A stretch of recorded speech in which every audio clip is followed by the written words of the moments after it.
Hey Gurubhyo Namaha children, we welcome you to our online teaching academy, Ek Kalaiva. Dear Miss Naidu, Part 2. Yes, we have read that 12-year-old girl is writing a letter to Sarojini Naidu.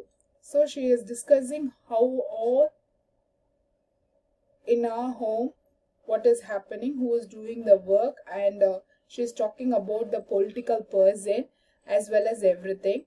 And then she is telling that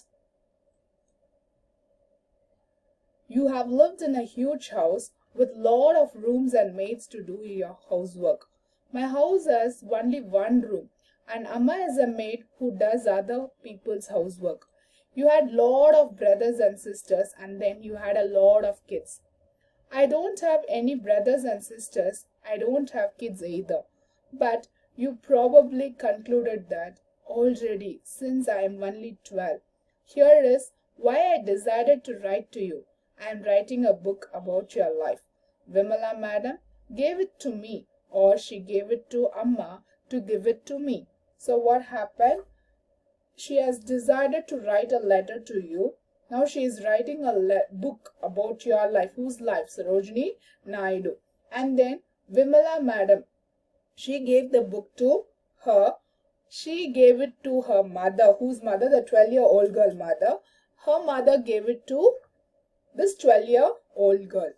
I haven't read all of it yet. It is an English, but much more complicated English than the kind they use in detective stories. She is saying that she haven't read the full story because it is in English.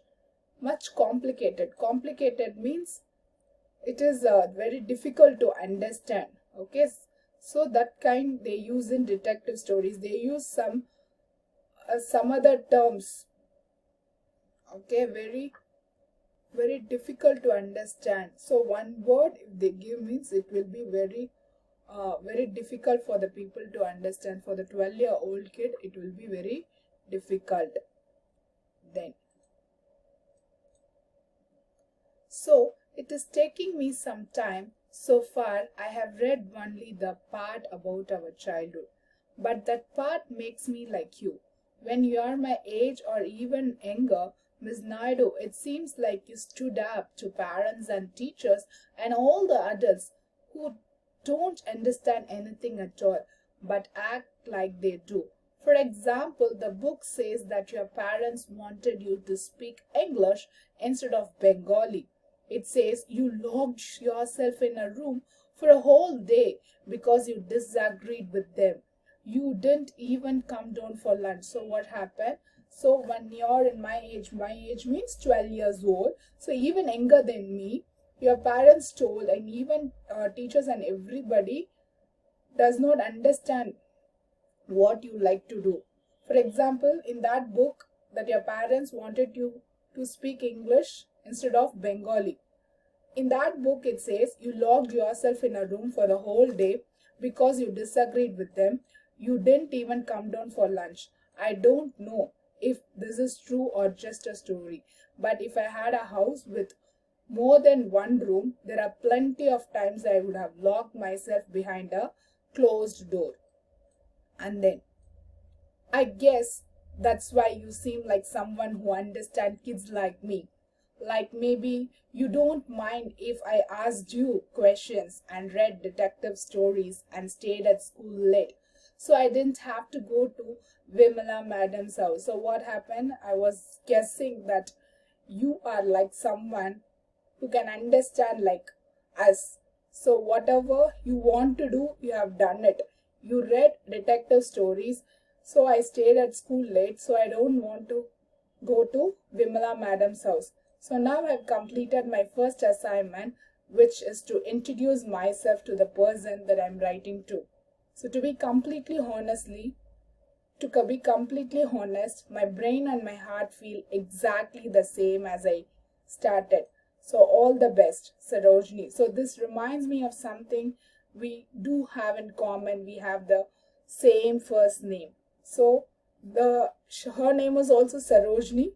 So that's why she started a lesson name as Dear Miss Naidu. That's why she started Dear Miss Naidu. So both are names. Her name is Sarojini Naidu. This 12-year-old girl name is Sarojini. So this reminds me of something we do have in common. We have the first name. So here in this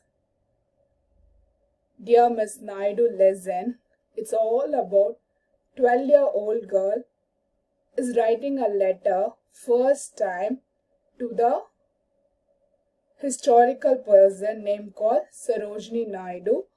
What all she liked, what she inspired from her, everything. And then she first she started with the whom he inspired, whom she admired. Her name is Animus. So what she has told her, we should not be like a parrots. We should not be like a parrots. We should think from our brain and hearts. Yes or no? After that, she talks about the British people. How the Britishers use the Indian people as the spies and detectives. But in India, we don't have that much people. Yes or no? Yes, children? Yes. Hope you have understood this lesson. Shri Gurubhyo Namah. Thank you, children. See you next time.